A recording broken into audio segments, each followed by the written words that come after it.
I'm Carrie. I'm Toni, and we are Two Cranky Creatives. This podcast is brought to you by the Graphics Gang, our online community you can find at patreon.com/graphics gang. Paid members can also watch many of the unedited podcast video recordings. So what are we cranky about today, Mandy? We are cranky about inconsistent art licensing schedules. Yes, we are. And so to everyone listening today, we are joined by Mandy Corcoran of Amanda Grace Designs. And Mandy, would you take a minute to introduce yourself? Hi, I'm Mandy Corcoran. I am a professional surface pattern designer and educator. I license art on home goods and fabric, and you can find my art in places like Home Goods, TJ Maxx, Nordstrom Rack, and a bunch of adorable boutiques across the country and around the world. Welcome. Thank you so much. I'm so excited to have you here. I have fangirled Mandy for like a very, very long time. So I'm excited to have you on the podcast. And so inconsistent art licensing schedules. Why don't you give us a rundown on what that really means? So what that means is I've been dealing with this. So I've been in the industry for about 7 years now, and I don't know if it's any more consistent now than it was 7 years ago. And that really, really irritates me. And the reason I bring this up is because part of becoming a licensing artist is knowing when to submit your art, especially seasonal art, to companies and businesses to be able to really monetize as much as you can with your seasonal art.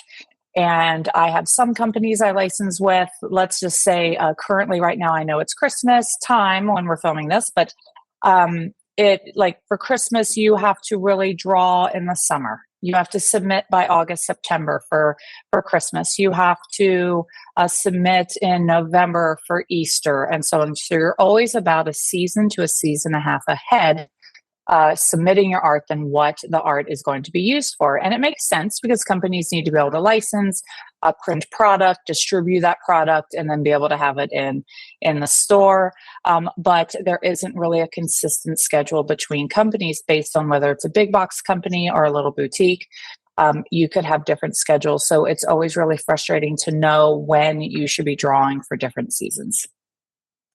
For sure. And I think starting out, it absolutely confounded me. The information is really hard to find. To even know like what you're supposed to be drawing, but also, I think you bring up a good point, which is the product life cycle, right? So like when we're drawing, aren't always thinking about the product life cycle and what it takes to get it made and get it in the stores. I think this is also true for like those of us on Spoonflower, like what you're putting in your shop for the makers. Like if they're making for Christmas and stuff like that, you need to have it in your shop sooner too. But this information is not why. I mean, it's out there, but you really got to search for it. And I don't think that there's very heavy emphasis put on getting that information out there for like newbies and just getting started out. It's just pitch, pitch, pitch, pitch, pitch. But there's not a whole lot of people going out of their way to like have a schedule. But is it even really feasible to have a schedule? Is the other thing.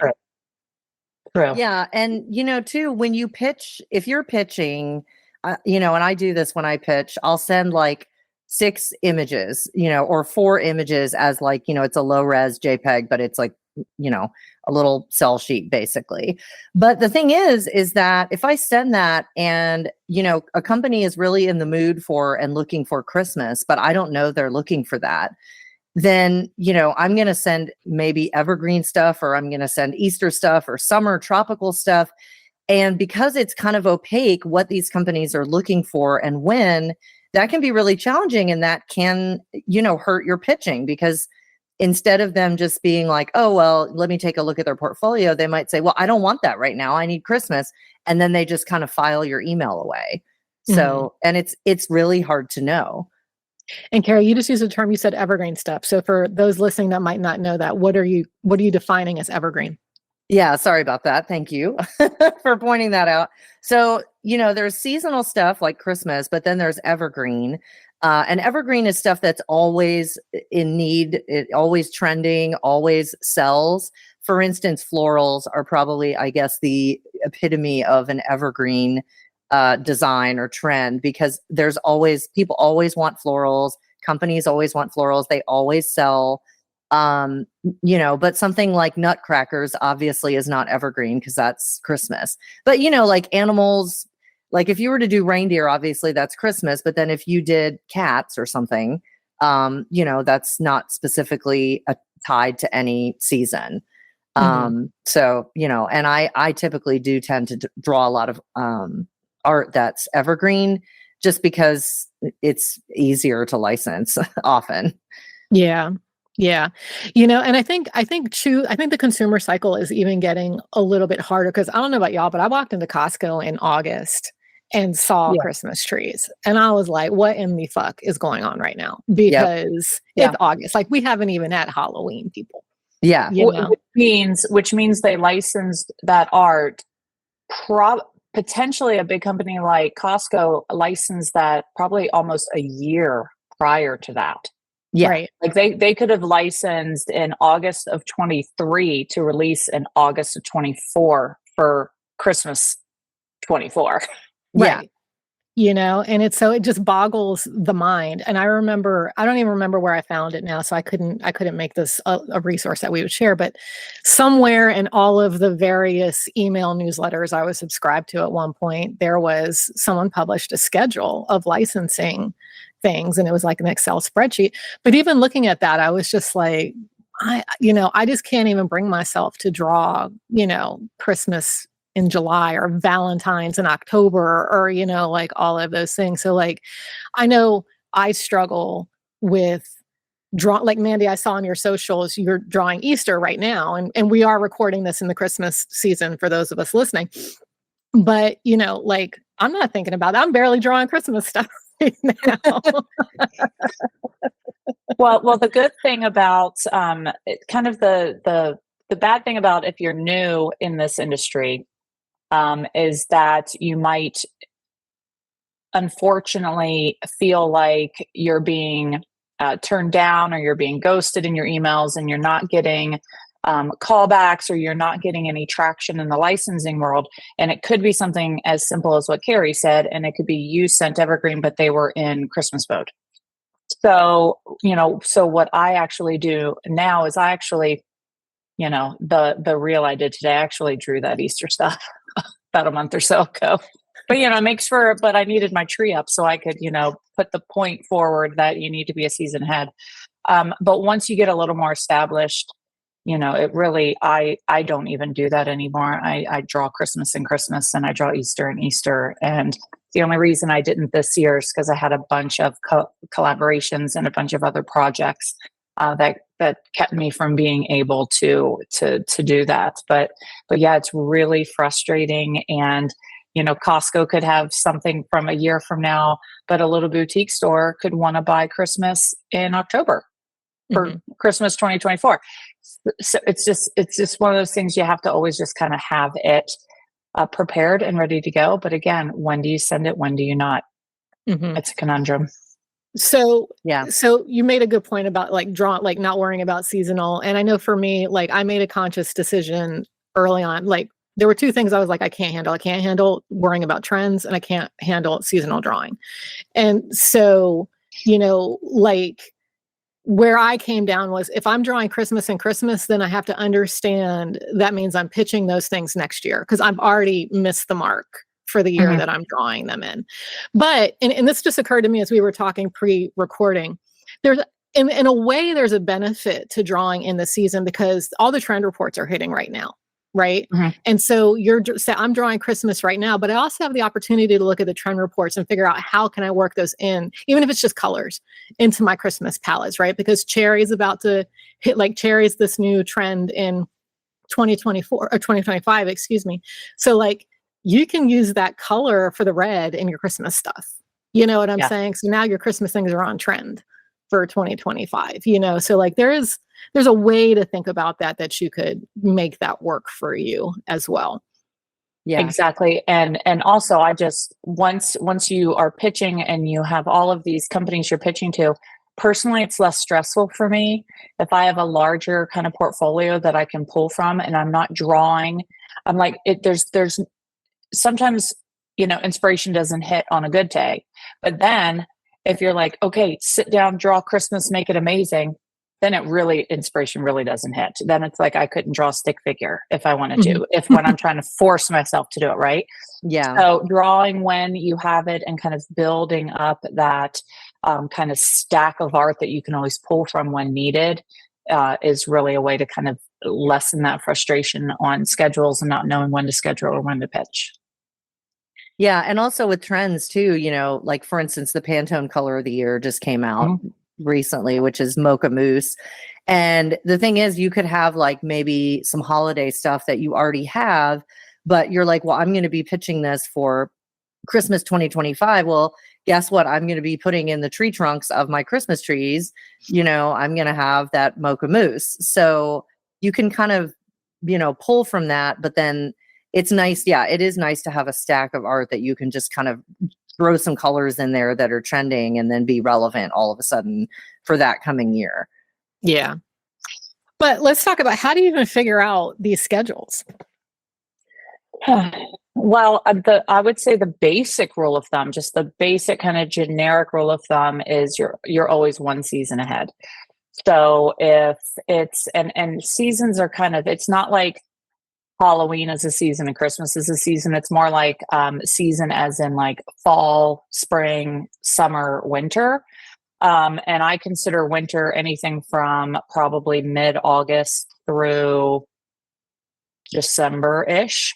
Your spring stuff is going to be kind of January, February, March, and that's even going to be getting into summer. And then spring is for summer, so it's not really like, and I'm not talking about small holidays like Valentine's Day, St. Patrick's Day, stuff like that. I don't even mess with those, because those aren't like Christmas, right? Where people decorate for months and months and months. Valentine's Day, no. And St. Patrick's Day, forget it. So I would say at least always be a season ahead.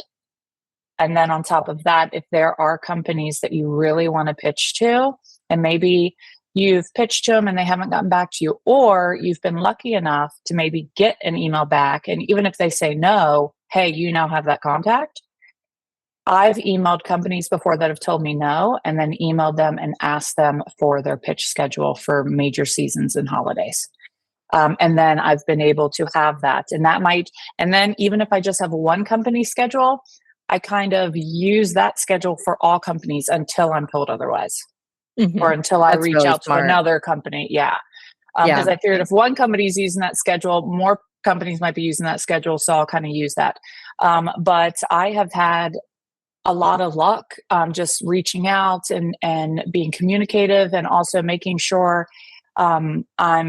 they know that I'm trying to not just see them as a paycheck. I'm trying to help elevate their brand. I'm trying to help elevate their products. So it would be in their interest to tell me what their pitch schedule is, so that I can send them what they need and when they need it on time. So that's kind of what I have done. I think that's really awesome. smart. Yeah. Yeah. And I think too, I advocate for tracking like your companies and your contacts. And so that would just be another thing to track, like if you have their pitch schedule, like to add that to your tracking so that you're aware of that. Yeah, I use Notion. So I have Notion boards for everything. And I have my pitching schedules and my email addresses and what art has been licensed to who, whether it's exclusive and non-exclusive and all that other jazz. And I have it all in a Notion board. And that's where I put, if I know what their schedule is, that's where I put it as well. Yeah, I love Notion. I'm still figuring it out, but I love Notion. Yeah. So, I know. I'm still figuring it out. Not my techie, and I'm still figuring it out. Well, it's so comprehensive. I'm actually thinking about moving my website into Notion too, because I just figure I can get everything in one place. Why pay extra for? I host it on Wix right now, and there's nothing wrong with Wix, but why? Notion. You have like website capabilities and database capabilities and Excel formula capabilities and like all the things in like this super easy place. So it just works. I like it very much. So, and I'm not an affiliate, people, but I love it very much. So. Me either. I'm not either. Mandy, I have a question for you too. So one of the things that I seem to get more from my licensing partners more than pitch schedules, and I do get those too, is art call lists. But sometimes those are just like random. But like for instance, I have one of my licensing clients, and they'll just randomly out of the blue, all of a sudden be like, okay, everybody, we're looking for gummy bears and sardines. And I'm like, that's great. And also those are evergreen. They're not tied to any, I guess gummy bears, maybe Halloween. But it seems a little arbitrary. Now, I'm not complaining. I think that's awesome, because if I don't have any gummy bears or sardines and I'm excited about that, I can probably sit down and draw some really quick, and maybe they won't like it, but at least, I'll pitch those to someone else. Because if one company thinks they're trending enough to ask for them, I'm guessing other companies do too. But do you ever like find that like art call lists are more or less helpful to you, or do you even work with those, or you just focus more on seasonal and pitch schedules and stuff like that? So back a few years ago when I was first starting, I really enjoyed the art calls, and I had a couple companies that I have one company that I'm with right now that I follow their art calls because my style seems to work really well with their customers, so it's a lucrative kind of thing for me. But some of the other companies I've worked with, it didn't really pan out, so I tried not to keep chasing that. And then what I found is sometimes the art calls were distracting me, or I was starting to kind of lose my focus. And kind of like Janet, and I think maybe you too, Carrie, I don't actually follow trends, and I don't do a ton of seasonal. Like even my Easter is more spring than Easter. My Christmas is more winter than Christmas. So I tend to do more seasons that way instead of holidays. And I tend to be more evergreen. I was told once by a very high level art agent that there are 4 things that are never out of style, and it's flowers, butterflies, birds, and fruit. Yeah. So I tend to, probably 80% of what I draw falls into that category. And then occasionally, if I'm inspired, I do some winter or some kind of, spring, Easter, but I don't go too far into the holidays. Yeah, your work is very timeless too, so I can see why that would benefit you. And yeah, I appreciate you saying that, because those art calls are fun, but they can be just like any other, shiny object that gets in your face. It's like you may have an idea, you're working on something, and all of a sudden you get this art call in your email inbox, and and with me in the back of my head, I'm like, ooh, that sounds fun. Let me drop what I'm doing and do that. But then, of course, that maybe can be a bad thing, especially if the company that I'm sending it to is not really the right fit for me all the time. It may not even be worth doing. But I usually do it as like this will be fun. Let me try it and see what happens. And then more often than not, even if that company doesn't want it, some other company will. But that's really smart, because not focusing so much on trends can be very beneficial. Yeah. Well, and in the very beginning, like at the very, very beginning, I would do the spoonflower contests. Not necessarily because I thought I was going to win or get in the top 50 or whatever, but just because it gave me ideas of what to draw. So you can also use the art calls just as ideas. Whether you win or get chosen or not, it's still something that it can be inspiration for your portfolio. Yeah, for sure. I think that's important. I mean, like even just, there are tons of artists out there that are doing prompts in their email newsletters, like Kat Coke does one every week. Mable Tan does a wonderful, she does. I don't know if she, I know she did it for this year, but it was like literally 365 prompts, like a prompt for every day, and she will say, you should be pitching this. This is the time frame you should be pitching this. So that's actually something to consider. And Mable does a really good job with that. She does. Yeah. And she's so sweet. But, it's just one of the vagaries of our industry, and I think that I'll venture to speak for all of us and say, you get into it because you love drawing, but it's a business, right? And so, and I've said this repeatedly on the show, at the end of the day, what we do is commercially focused. We have a commercial angle. And so that means we still have to deal with the drives of commercial business. That means we're going to interact with trends and we're going to interact with their production schedules, you know, and it's just a reality. Yeah. Uh-huh. It is. We're all just like, yep. It's just something you got to do. Yeah. It's always funny. Sometimes like new people I meet, or, you know, kind of like as an artist, you know, at the beginning, you're told to have your elevator pitch, right? Like, how do you explain what you do? And yeah, I can't tell you how many times I've told somebody, I'm not a fine artist, I'm a commercial artist, because the two can overlap, but there is a difference, right? Oh, mm-hmm. And, you know, so there is that commercial aspect. If your dream is to see your art on product in stores, then this is just the crappy headache you're going to have to deal with, is these stupid pitch schedules. Yeah. You know, speaking of Mable, she said something really insightful when we chatted with her. She said surface pattern designers are kind of in between fine artists and graphic designers, because graphic designers are very commercial, and obviously you're usually doing someone else's idea. And then fine artists, of course, are like all their own idea, and they're like, the stereotype is, I don't care if this even sells, or, you know, whatever. And then we're kind of in the middle of that, but that's a fine line to walk, because you want to be true to yourself and not just be like, okay, what do you want? I'll just do whatever you want and not have my own voice. But you also have to think about, you know, who is going to buy this. So, well, I actually have two different styles I draw in. So I have a style if I'm being licensing for home decor, and I have another style if a children's clothing or a children's company comes to me. I actually have two different styles that I've kind of morphed between the two, because again, it's that fine line between, well, I need to make money. This is what I'm doing for a living. But you got to stay true to yourself. But I just have two personalities, and I stay true to both of them, depending on what I'm licensing. But no, I think that's an important distinction. I mean, like, I've only ever attempted to do one children's collection. That market does not inspire me. So but I had this one kind of like set of drawings I was doing that was trending very young. And I was like, okay, this will be a children's collection. And it was a very distinctly different style, but I think than what I do anywhere else.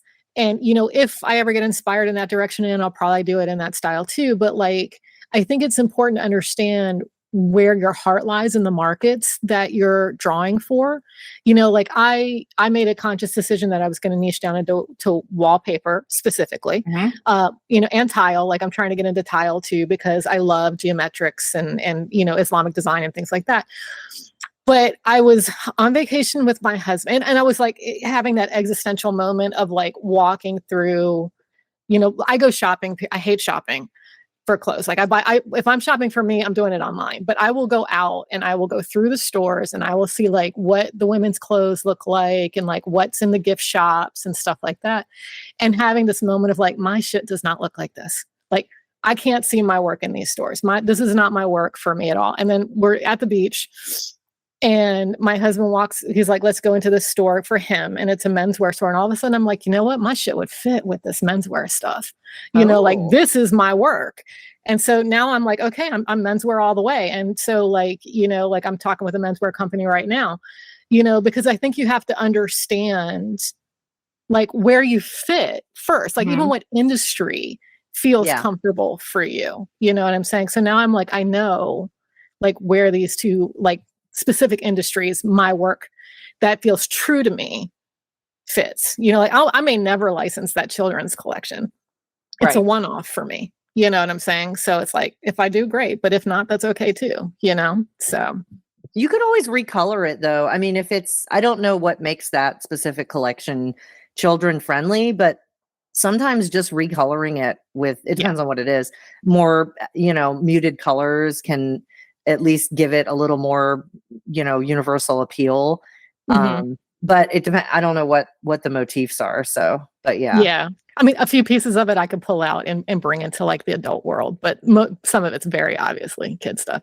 Yeah. Yeah. You know, or but that's just okay. Start a new trend with adults wearing I don't know, what is it? Porcupines or like, I don't know.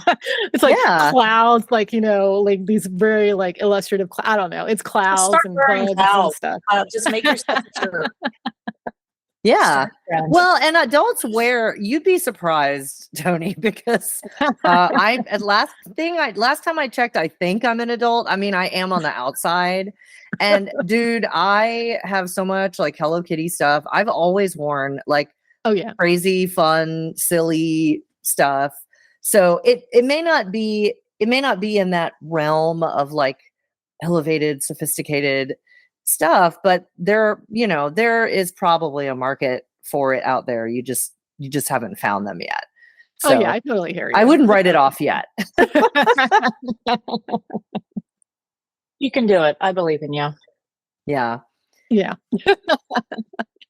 I don't know if there's anything else we wanted to talk about. So, Mandy, you are one of our guests that really has a lot of experience with art licensing. And art licensing is such a beast and is so confusing and opaque. And I will tell you that just the headaches of pitching and trying to, and the letdowns of like, oh my God, I literally pitched over 400 companies. I am not kidding. And then getting like, 5 responses or whatever. It can be soul crushing. But then of course, when that one thing goes through, it's like, but art licensing takes a lot of guts and courage and persistence and stamina. And it made me probably crankier than anything else that I have done in this career. Like if I sit down and I try to draw something and I can't draw it, I'm not nearly as cranky as I am when I send an email and then I get, no answer, or I send 100 emails and I get no answer. But I don't know if there's anything, because I know art licensing can make a lot of people cranky. If there's anything specific that you wanted to share about that, or, any solutions that you found worked for you, because you're kind of rocking the art licensing thing. I will be honest. One of the things, and I tell this, I do coaching calls as well, one-on-one coaching calls with some of my students, with my classes and stuff like that. And I'll be honest, one of the biggest things I tell people to do is everybody comes into the art licensing world. And if you say, what's your dream company? There's about a 90% chance somebody's going to say Anthropologie, Pottery Barn, or Target. Now, just so you know, they're my dream too. I haven't been in any of them. I've been in some other big box stores, but I haven't been in my 3. I haven't been in Target, Anthropologie, or Pottery Barn. But I'll tell you where I gained traction, and I'll tell you where I started making my money is to stop worrying about these big box stores, because those big box stores, it's going to be hard to find who to pitch to. They have, if I said that that's my 3 top picks, then I'm telling you there's probably 100,000 other artists that want those top picks, which means they're getting pitched to constantly. I made my money and my bread and butter and my career took off because I started pitching small companies. I started going on Etsy. I started looking at Etsy shops. I started looking at stores who shopped from Spoonflower, who shopped from these POD sites. And I would follow them. I would actually email them my art. And that's where I started to gain some traction. Now, sometimes their budget isn't what we want to license, but there's nothing better to sell yourself than to have physical items and pictures of physical items with your art on it that aren't mock-ups. And I will tell you, my 3 big companies that got me in the big box stores found me on Instagram and contacted me. I did not contact them. So don't assume you have to make money, you have to be in the big stores. Mm-hmm. I'm telling you, these little stores want something unique. They want something to set themselves apart. Start with the small stores, because I'm telling you, you will make the money quicker that way than you will waiting around on Anthropologie or Pottery Barn or Target or any of those other things. So that is my biggest advice. Go evergreen if you don't want to worry about, at the very beginning, I would go seasons, not holidays. or evergreen. And I would start with small companies and pitch small companies so that you can get photos for your portfolio. So when you're pitching the big companies, they see that your art's been licensed. That's awesome. Yeah, that's awesome. I want to delve a little bit more into your Etsy strategy though. So how are you identifying these companies that were like, they were on Spoonflower, they were using POD sites? Like, how are you identifying that? So there, back in the day, I had a couple artists that I kind of idolized. Mable being one, which is funny because now she's my buddy, and Mindy Young, Indie Bloom Design. Those were just a couple, and I just followed them. I followed who their customers were. I looked at who were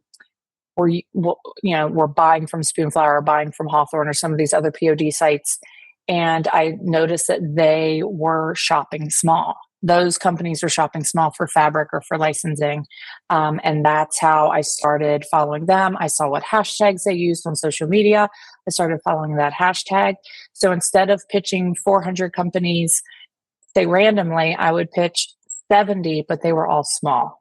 Mm-hmm. And I would just make them, feel that, I love the product. I love the art. And some of them would be like, hey, I see that you shop on Spoonflower. I just released, my latest collection, here it is. Mm-hmm. And it was simple as that. And then they would and I'd have my Spoonflower link in there, and then they would just go. And next thing I knew, I was getting purchases, on Mm-hmm. that. But then it's really, hey, make sure you tag me. And it's all about that. But that's how I grew my Instagram following. That's how I grew my licensing as well, as I started with those small companies. I like that. That's awesome. That's a great idea.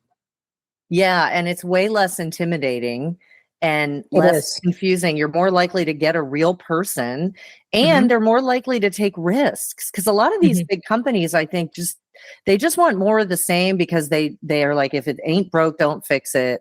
Let's just Right. keep, licensing from the same people and the same patterns, and, nothing new. Or now a lot of it is in-house. That is so smart. Mandy, where were you when I was starting out? I was pitching for Well, and the big companies don't put your name on anything. I mean, I'm the only one that knows that's my art and home goods. Yeah. Uh-huh. My name's not on it. Yeah. But these small companies, they'll tag you in it. I have a couple small companies that have an artist page and have a whole my bio on there with a picture, right? So like, if people buying from this company, knows that. And I have one company that I pitched to off of Etsy 5 or 6 years ago, and they've now grown really, really big, but they still use me. Mm-hmm. So That's you can awesome. also grow, just as you're going to grow as an artist, you can grow with a business as well. And there's that loyalty and that friendship that you get Mm-hmm. that can really help out as well. And I think you made a good point too. You were saying that you sent them your Spoonflower link, and then they would go buy your product on Spoonflower. That's a licensing, and I think that people don't always understand. Like new artists don't always understand that you get Spoonflower sales.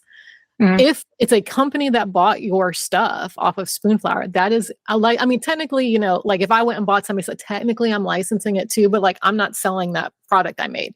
So it doesn't Right. matter if I went and bought Spoonflower stuff. But if a company does it and they make a product from it, they have technically licensed your work. You can claim that. Yes.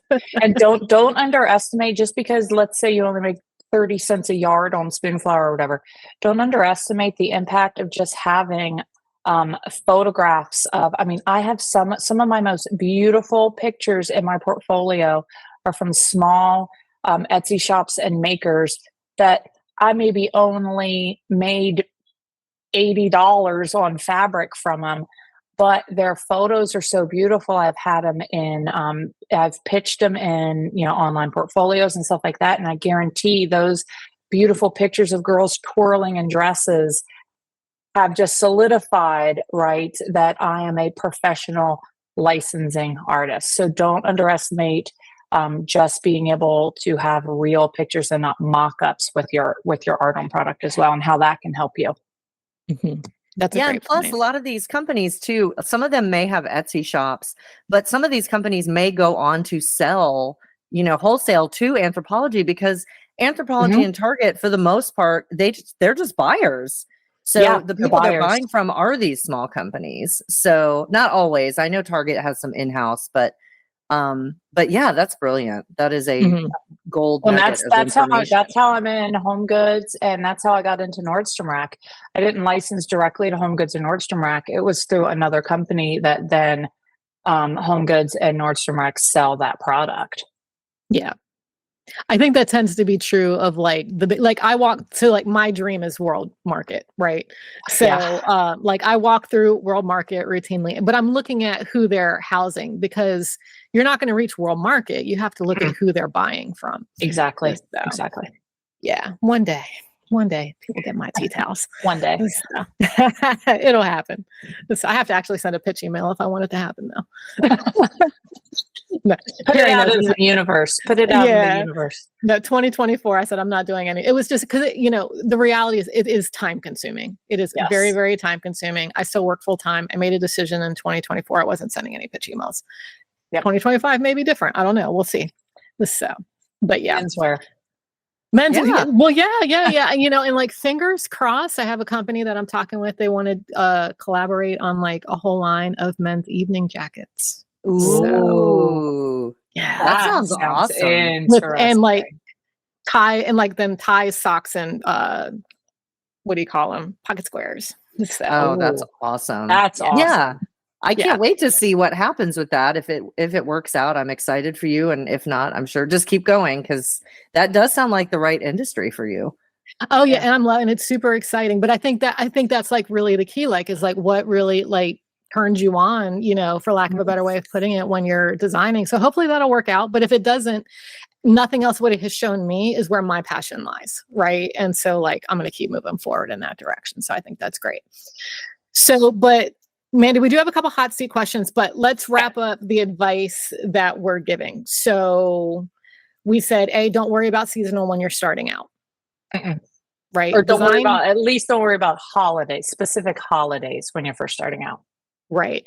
But also too, like if you're designing Christmas at Christmas, just understand you're pitching it the next year, right? Like design, like in the beginning, do what works for you, but understand there is a broader schedule and you might just have to be patient.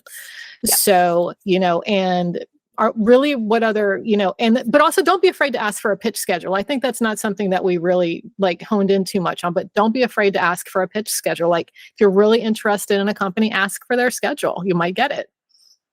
Absolutely. I mean, if you are sending to a specific person's email address and not a, art at whatever.com where anyone is reading it, don't be afraid to just randomly email them. Hey, I just finished this new collection, wanted to send it your way. When are you accepting your next blah, blah, blah, my brain's not working out. When are you accepting your next, art pitch schedule, or when do you have your next art pitch, time, and they'll send it to you. And you might get ghosted or you might not, but guess what? If you get a reply, that's going to be amazing.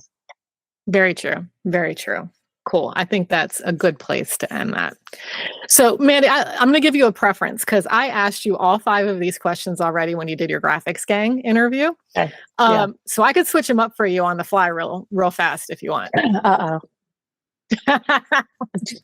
Hit me. Hit me. Okay. So, what is your least favorite color? Orange. That is so funny because was it Mable? That's her favorite color. That's her favorite color. That is hilarious. I love that you asked the least favorite color though. That's a really good way to do it. Kind of I figured what color makes you the crankiest? Yeah, orange. Orange makes me the crankiest. Can I ask you why? I really want to know. Too bright, too annoying. It's like pumpkin orange is kind of vomity looking to me, and then like bright orange is like like road sign cones. Yes. I don't know. I don't. There's no real oranges that I like. It's weird. Caramelly brownie orange. I guess I could do that, but yeah, no orange. You'll pretty much unless I'm drawing a pumpkin, you will never see it in my art. I'm like mentally thinking about the things I've seen you draw. I'm like, that is true. Like, There's no orange. Yeah. Nope. Now teal, blues, and blush pinks are in everything I do. Everything. Uh-huh. Yeah. But no oranges unless it's pumpkin. That's funny. All right. So if you absolutely had to choose spider or snake, which way would you go? Snake. Snake. Why? It's more badass than a spider. Spiders are just creepy. I feel like spiders are like, tattoo or something, or I mean, snake is like tattoo. Spiders are just creepy. I hate Poor spiders. spiders. Oh, really? I like spiders. It is the only true phobia I have is a spider. I think that is, I remember hearing somewhere it's like the two most common phobias are heights and spiders. So maybe not drawing spiders is smart because most people are going to see it and be like, I'm afraid of that. Right. Well, for me, my dad let me watch a movie called Tarantula when I was 5. Not recommended. Okay. And I mean, it was like, it's awesome. Yeah, it's like, they're gigantic. Right. It's camp 1950s, total like fake whatever, but I'm 5. And we lived in a really old house that had lots of spiders.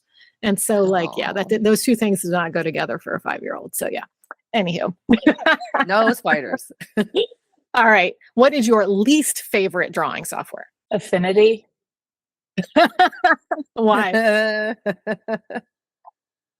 I just can't figure it out. Or I mean, I could figure it out because I know a lot. I know a lot of drawing software. But yeah, and Fresco. I'm not overly fond of Fresco either. I haven't figured Fresco out. Does that even still exist? I thought I got rid of that. Yeah, Procreate's my jam. I would say 90% of everything I create is Procreate. And if I run out of layers, it's in multiple files. And then I combine it all together in Adobe Photoshop before I send it out. Or layers. I mean, yeah. Yeah. And Mandy, they're going to unlimited layers. God. I just had this huge collab thing I finished today. Mm-hmm. It was drawn in 4 different files. Oh yeah. Oh wow. Because I ran out of because it needed to be a 12 by 18. And it just Well, they're bringing some of the improvements from Dreams into Procreate. So it's going to be massive canvases and you're going to be able to hang off the edge of the canvas without losing the image. So like the next update of Procreate is going to be huge. And I heard you can do a search for your brushes. Yeah, I know. I'm looking forward to that. Like the way I'm OCD about labeling my layers with what brush I use. So I will be very happy to do that too. Yeah. So well, that'll be good. I needed that today. They need to hurry up. Like seriously, they need to hurry up. Yeah, it is taking some time. So, all right. So is there a movie you absolutely hate? I'm in love with these questions. I'm sorry. These are great. Is there a movie I hate? Is there a popular movie that you hate or just any movie? Any movie. I am not huge on the Hunger Games series. Really? Yeah. Didn't really like it. And I absolutely hate Wizard of Oz. Oh, wow. I'm a Kansas girl, but I'm a transplant, so I don't care about that movie at all. It was kind of like you with your tarantula movie. It was like, because back, when we were kids, I think, Wizard of Oz, Sound of Music always played in the spring and like Wizard of Oz always played in October. And it was like the one time we could stay up late and have popcorn or something. And just, it scared me. And I just, it's creepy. Never a fan of it. I might go see Wicked because my 13-year-old wants to go see Wicked, but not a fan of Wizard of Oz or the Hunger Games. Well, I read Wicked, the book. I haven't seen the movie yet. And the book is phenomenal. And I hear nothing but good things about the movie. So hopefully that's good. But I'll tell you what, in Kansas, we get really tired of the Wizard of Oz. So like we just had, I went to this big conference here called Convergence. So it's all fiber art, right? So weaving and things like that. And I'm into sashiko stitching. So I went to a bunch of workshops on sashiko. And they made the whole daggone thing about the Wizard of Oz. Like the whole theme was Wizard of Oz. Why? Because you're in Kansas. Like get over it. Like figure something else out. Okay? Like it's old. It's played. Yeah.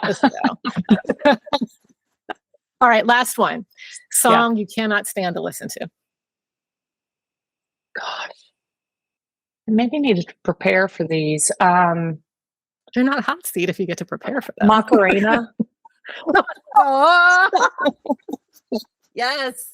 Agreed. Like those, like Who Let the Dogs Out and like Macarena, like those overplayed, like in the early 2000s songs. Yeah, I can't stand them. Yeah. I don't think anyone and the likes all them and anymore. the Hippopotamus for Christmas one that's on right now. I can't stand that one either. That's just a stupid song. That's awesome. I think that we have a new theme for our questions. Right. Yeah, I realize being funnier. It is. It's a lot funnier. So, and for those of you who missed the normal questions we ask, which are what is your favorite color and stuff, there is an exclusive Graphics Gang chat with Mandy and Toni. Where she actually answers what we normally ask, but I'm glad you switched it up. This was fun. Me too. Yeah, I just didn't want to make her see the same things. Yeah, so. Nice. As soon as I pulled them up, I was like, "Oh wait, I have to do something different." So. Nice. Okay, Mandy. Before we let you go, tell everybody where to find you. All right, you can find me on my website at amandagracedesign.com and on Instagram at amandagracedesign. Awesome. Thank you. And I want to put a plug in for Mandy's Procreate Patterns Unleashed. I happen to be an affiliate, but that's not the point. The point is if you've been struggling with pattern design and Procreate, that is the class. And actually, by the time this is released, my new one might be up. Oh, okay. I'm updating it. It's going to be a full masterclass where I teach the ins and outs of Procreate in addition to the pattern stuff. Oh, that's awesome. Cool. Yeah. I can't wait for that. Thank you for sharing. Master. Thanks again, Mandy. All right, thank you. If you're loving this podcast, don't forget to hit that subscribe button so you never miss an episode. And while you're at it, we'd love it if you could rate and review us. Your support helps more people discover the show and it keeps us going strong. Thanks for tuning in. It means a lot. I'm Toni. And I'm Carrie. It's okay to be cranky. In the meantime, keep creating.